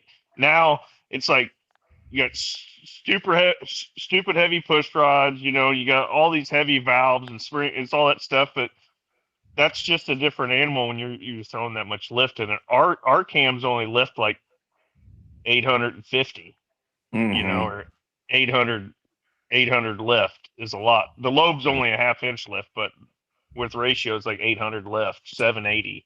So it's really interesting if you ever get a chance to see Spintron slow-mo videos of all the deflection in a valve train, and it doesn't matter what motor it's on, but ours are extreme, and there's stuff moving around like you wouldn't believe. Yeah, I have seen those videos where something that seems like rigid metal pretty much looks like a wet noodle at those kind of harmonics and RPMs, and springs just dancing around like they're blowing in the breeze. It's pretty baffling. So some people see it as, oh, it's a naturally aspirated engine, so that something like that doesn't cost as much as like the motor in a two-wheel drive, but that's really not a true statement. Nobody really likes to talk dollars and cents, but I mean, ballpark it, it's probably common knowledge. A good top of the line Sonny's motor like that, we're talking six figures. Yeah, you're approaching 100 grand for one. It's crazy. It's impressive. What are your thoughts on like the mountain motors being in the class and getting up over that 650 cubic inch limit? Of course, we've got a lot of customers that run both PPL and the Outlaw stuff. They're an impressive motor. It all depends on the track. If you're pulling against them, obviously Louisville, they have to drive their truck so much different than we do. That was the biggest difference for us down there. Just had the right combination. How much more power do you think you can make with more cubes like that? They make about 300 foot-pounds of torque more and about 200 horse. And comparatively speaking, I mean, what's your engine make for power? 1,600 or, right around there, a little over. God, that's still badass with no forced induction. Has anybody taken something like that and slapped a supercharger on it? Sonny's guys way back, and I can't remember who it was. One of the Pro Mod guys had a blower on his, but the car was so erratic that it was really hard to drive. And then he had another customer too that had turbos on it, made phenomenal numbers, but it was just real hard to drive. Sonny actually had 1,001 cubic inch engine, Tyler. I think that's going back to the further questions in the beginning of the show. I think Larry and Lisa need to get an unlimited tractor and put screw blowers on a couple of 1,000 cubic inch Sonny's motors. What was that? I missed that. What'd you say, Tyler? Yeah. Did you actually not hear me? No, I did No. not. Okay. You need to take a couple of 1,000 cubic inch Sonny's motors and put a screw charger on it and put like 3 of those in the unlimited class. Yeah. We've actually talked about it. Not the 1,000 cube ones, but Lisa, you pretty drive sweet. it, won't you? I would. Yeah. Larry, I think you got your work cut out for you here. yeah, she doesn't have any fear. Adam and Tyler, is there? I've been thinking through this. Have we ever had another four-wheel drive competitor on the show? I don't think we have we? No, they typically just cancel on us. Other than RJ, Yeah, they typically cancel. That's true. We had Shane Kell. We've had a couple diesel four-wheel drive people on. Not natural. Yeah. I call them natural aspirated or modified four-wheel drives, not the traditional four-wheel drives. Thank you for stepping up to the plate and finally accepting the invite on behalf of your class, Larry. So the part that's fascinating in this class, methanol burning, at least, most people can reference another motorsport that uses this engine package in it. Like, is there another motorsport that you know of that uses your engine in it? For instance, if any of us three put our engines for sale, we could sell to numerous markets beyond tractor pulling. Do you have anything? Are those options available with something like that? Not really, because of our cubic inch top dragster and stuff like that. But a lot of our development and what we have right now is from the pro stock cars. More or less the mountain motors, the big 800-inch stuff we're just a little bit downsized. That's pretty similar motors to what we have. The NHRA is more canted valve motors and whatnot. 500 cubic inch. Yeah, and 500. So why is it safe to say that Sonny's probably provides 90% of the engines in that class, or if not more? It's pretty high, because I remember one time we were at Benson, and I believe there was 26 in the class. 23 of us had the same motor. So what? My Half question of them are Marks. Why is there not more people involved? Why is there not more entities involved? And why is the class put itself in a box where it's hard to cross over with anything else from a cost standpoint? There's not a lot of of course, not a lot of old engine builders that went through the IHRA, big cubic inch stuff that came up. And that's kind of where Sonny had a drag racing motor. And like I say, I was one of the first ones that called them and said, hey, let's build a 650. And he got all on board on it. And he was kind of the only one who was interested in doing it. So that idea, I catch what you're saying now. That was your idea then. That was Larry Peterson's 650. And Sonny, you're a founding father is what I'm hearing here. Yeah, I had the first mod motor with the 5-inch setup on it. There was a couple of other guys out east that Sonny had built motors for, but nothing like what we came out with.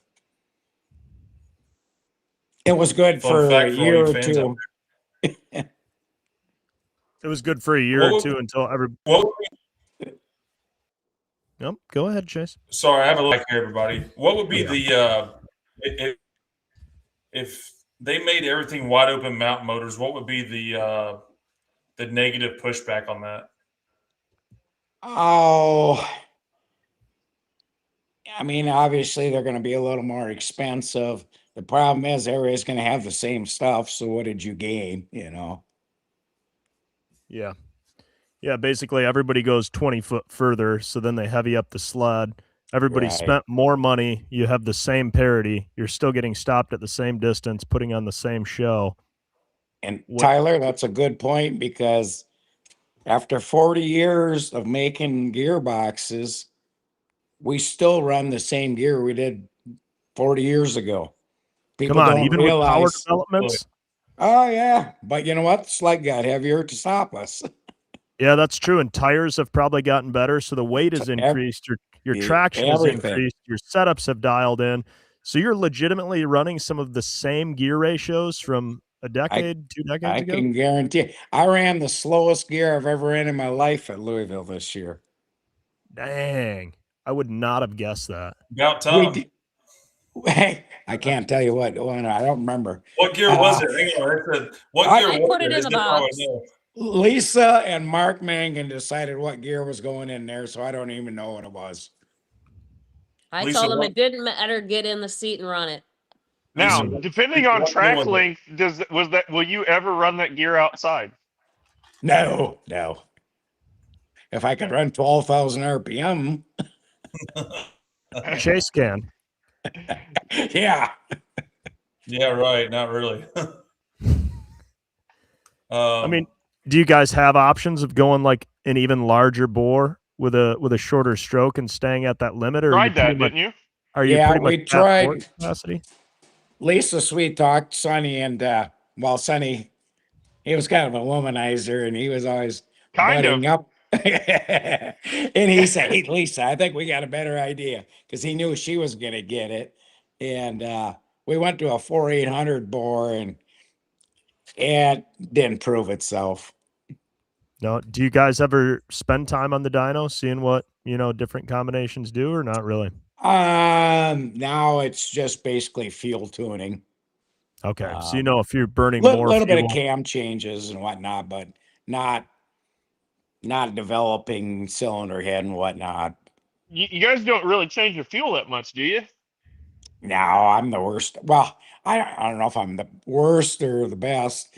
I don't change my pill all year long. Get out Our of here. motors really like fuel that makes torque. What? So you're Yeah, not out there. I thought you'd find that interesting.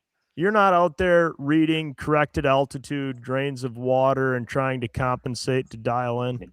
No, Really? we're not drag racing trying to pick up 100th. Do you think that's all that's good for?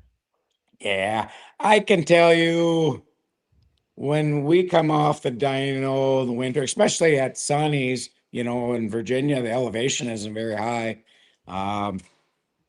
I might fat it or lean at 5, and that's it for the summer heat. And other than when we used to pull up in Canada. Old Bob Smith came up to me. He says, "Larry, you realize we're 200 feet below sea level right now?" That time I did. Okay. So do you think that's just because of a naturally aspirated motor, or do you think everybody with their frickin' computers and their notes and changing pills is all just stupid and wasting their time and it's all a bunch of nonsense? No, you'll see it on your EGTs and stuff. But like I say, these motors, the way we drive them and everything, like fuel. So So it doesn't numb your engine up quite like it does a blower motor when you run them on the fatter side. Is that what you're saying? no, like we used to think, oh, we're gonna, get to a sandier track or whatever, fatten the motor up, and all it did was make more torque and was just as hard to drive. Interesting. What do you think of Shane Kellogg stating that you can't drink enough to be in the diesel four-wheel drive class? True or false? He knows who would win that battle. You think you could drink Shane under the table? He knows it. What would your fluid of choice be to put him in his place, Larry? He would have to drink Miller Lite, or I would have to drink some of his Ultra, I suppose. Yeah. How many? That brings us to a pretty good question. What time do you go to work Monday through Friday? No. That was kind of scrambled again. What was that, Adam? What time do you go to work Monday through Friday? I'm at the shop at 4:30 in the morning. Okay, so what does a person do to go to work Monday through Friday at 4 a.m., go tractor pulling, stay up till 7 a.m.? Like how I guess what I'm asking, how do you change your lifestyle for the weekend? I don't stay up till 7 a.m. anymore. I'm getting too old. I would beg to differ. It's definitely late. Yeah, like Chase said a long time ago, "What are you all, vampires?" I've wondered that because it's always blew my mind that this guy could do that all weekend, and then he's at work on Monday at 4 a.m. I know I can sleep in I can sleep in when I'm at the pull. Okay. So when you get to work at 4:30, like I consider myself an early riser, but I'm not getting up till like 5:30 in the morning, and I'm usually at work working by 6 a.m. or shortly after. What time are you going to bed on these weekdays? Oh, I'm in bed by 9:15. Oh, okay. I didn't know I came from a dairy farm, so that's we got a half an hour. He's gonna get really tired here, guys. You got half an hour. Yeah. That's a cue for rapid fire, I think, Tyler. Is it? Well, Okay. Lisa, do you go to work at 4 a.m.? Do I? Yeah. No. She has to get up at 6 so she can make it by 8 I get there when she gets there. when I get there. Okay. That's Li- all that matters. Lisa, what do you do at work? You programming machines and whatnot, or you got a different role there? No. I do all the book work and all the shipping. You've never got a Take all the package from calls. you've never got a package from Lisa Peterson. She's ranked 10th in the country for Uline top sellers. Like, she's told me some little tricks about some things. If you ever got a package from Peterson's, it is the best packaging I've ever seen. That's because you can fight all you want with UPS, FedEx, or whatever. You're never going to get a dime out of insurance on Exactly. them. So packing Exactly. good. Yeah. Exactly. She's a Uline professional. I do love me some Uline. How much free gifts do you get from Uline, Lisa, when you spend like over $2,500? I got a pile of green camp chairs over there for every order, and I got like 20 of them. I'm like, I don't even know what else to pick. I thought she was I pointing have- at her Cadillac. No, up on the mezzanine. I have 9 of them camp chairs in a box yet up here. Yeah. How many have you thrown away? 10 we broke. We give them away. Yeah. The roller Hey. coolers are. Little fun fact here. I didn't even know that you got a gift from Uline until Lisa was like, yeah, you got to click this box. I was spending like, I'm small time here, man. I'm only spending what about are you $800. doing? Well, I don't know. I didn't know anything about it until she told me. I just wish they would just quit. I just wish they would quit sending us the damn books. Like, Yeah. I don't need your damn books. No one needs the book. I just ordered a bunch of string tape the other day, and I gave Bruce a calendar of dad jokes. The first one was, how does a penguin build its house? It glues it together. Get it? Jesus. That's pretty good, huh, guys? There's This my podcast is work for the day. There's my Uline dad joke for you. All right, we're gonna roll through some rapid fires. These are pretty easy here. No need to give a long explanation or anything. We'll just peel right through them. But I feel like we can get answers from both of you for these. Name one thing you'll always be bad at. Ooh. Cooking. Okay, Larry, how about yourself? Dancing. Dancing. That's solid. All right. Would you rather eat ice cream with every meal or never eat ice cream again? Never eat it. Oh, I have to have it every meal. Yeah, same here, Larry. That's a clear answer. What is your most irrational fear or what you're scared of the most? Spiders. Lisa, when she's mad. Yeah, that might be a rational fear, Larry. I don't know. What is the strangest thing each of you has ever eaten?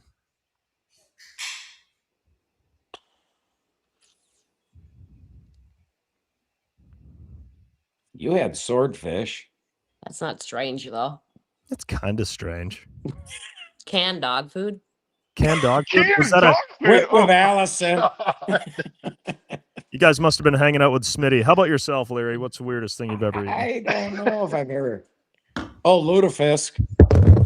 I think that's a rapper. Smelt. You know what lutefisk is? No, I think that's the rapper, isn't it? Like the song singer? It's ludicrous. Oh, yeah. Oh, okay. I wouldn't know him. I thought you had him in your mouth. I was confused, Larry. What is lutefisk?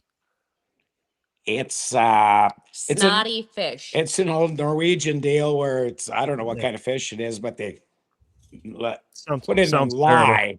Yeah, it's bad. All right. What's the largest lie you've ever told and lived to regret?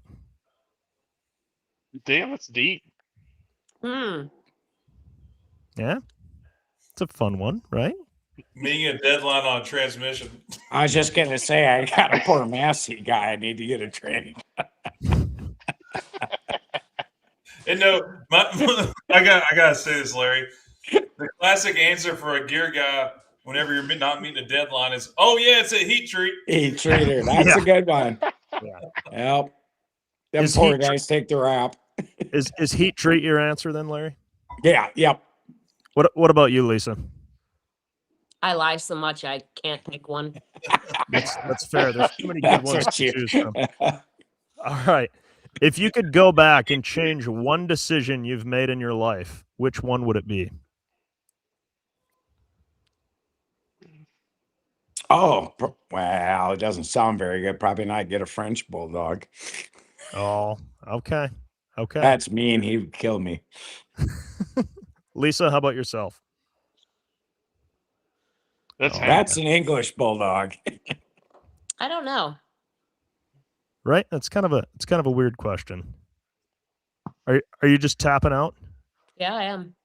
Okay. Tyler, Right. you're getting to the psychiatrist side of things here. Like, Move Well, on. I'm Lisa, trying not to have repeats, all right? It's hard to come up with these. What is Lisa, the hang best?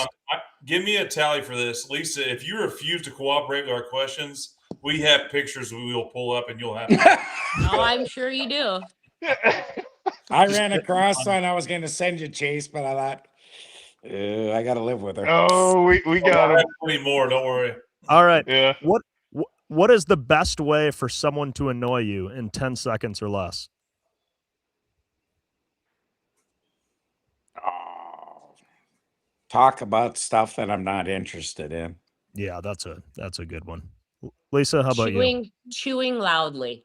Oh, I agree. I hate it when people Yeah. walk into my office chewing a damn apple. Get the hell out of here. All right. If you had to win a talent show with zero prep, what would your act look like? How in the hell do you think of these things? I don't know, man. I've said that for 59 episodes. Tell you the Yeah. truth. How would the prep look or the outcome? No, what would the act look like? Like, can you the juggle? act? Can you sing? Can you do a flip? Like, if you had to win a talent show and you can't practice for it, like, what would that act look like? Ah.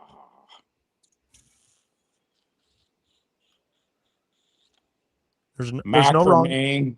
Macrame. What is that? Oh, Christ. It's kind of like knitting. Okay. Can you actually do that? I remember we used to have to do it in art class in grade school. Oh, I'd I like can't to do think it, no.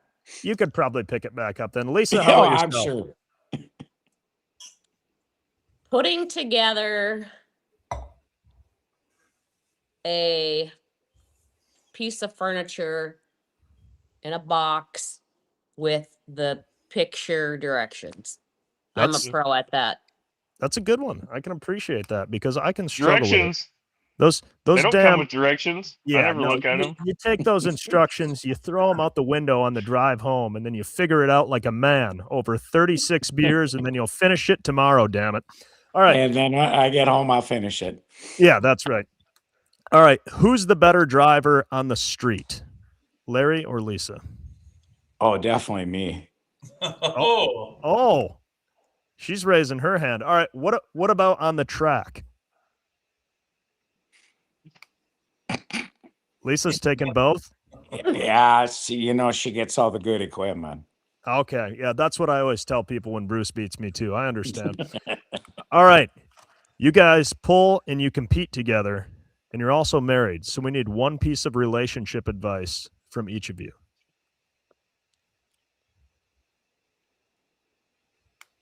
Take Don't it away, go to Larry. bed mad. Don't go to Yeah. bed mad. Right. or just go to bed. Just go to bed. Just go to bed. That is the hard part because we're together all day long at the shop, not just pulling. We're together a lot of hours. And Seriously. that's, you have to learn how to keep your mouth shut, let things calm down, and make it good. Fair enough. So rapid fire segment. There's really nothing to it. You guys did fantastic. Well done. Well done. Larry, we are introducing a new segment for this podcast, the April Fool's version. No. Where we've been talking about this for a long time, but you get to be the first one. It's going to be called Name That Facial Expression. We're going to pull a picture up, and you're going to have to say what's going through that person's brain. Got the rules? Yeah. Understand. All right, backstage, cue the picture. It's called Name That Facial Expression. We just sent it over through the, yeah. How'd you get that one? I didn't even send it. Oh, no, this is a new segment. Please carry on with the show before you ask questions. 80s hair. So what is going through that facial expression right now if you're in that body? Hey, Larry, did you knit that sweater? Yeah. No. Now, Lisa, some people take in this show audio only. So can you describe for our audio only listeners the picture on the screen, please? What are we looking at here? Is that the girl from The Exorcist? Now, Chase, let the woman That's not speak. nice, Chase. That's enough. More. All right. A while back, and I think I gave it to some of Lisa's friends. I didn't send it in tonight. Thought about it. I would say Steve Burge did it. Maybe. Allison. It's a good picture. I mean, somewhere out there, there's a picture of me from high school, and I have all of my hair pinned straight, with like kind of sweeping across my face. So that's arguably much worse, Lisa. I wouldn't feel too bad about that one. Well, I apologize for the miscommunication. I did not know that was you, Lisa. I thought it was a new segment. We were just bringing on random pictures. You all are a unique couple in terms of you're always together 24/7, as you said. You put a lot of miles on the road. Larry, do you drive the hauler everywhere? Does Lisa ever drive? Is it all you? I drive, but So Adam always does a segment that we'll get to later, but as a unique couple is just you two typically. You'll have a pet dog. What kind of travel stories can you give? Not from a operational standpoint, from a happy couple standpoint. When you're on a long drive home, what do you do to stay awake? The game. it's kind of funny too. A lot of people listen to music and that. It's kind of funny too. A lot of people listen to music and that. We hardly ever turn the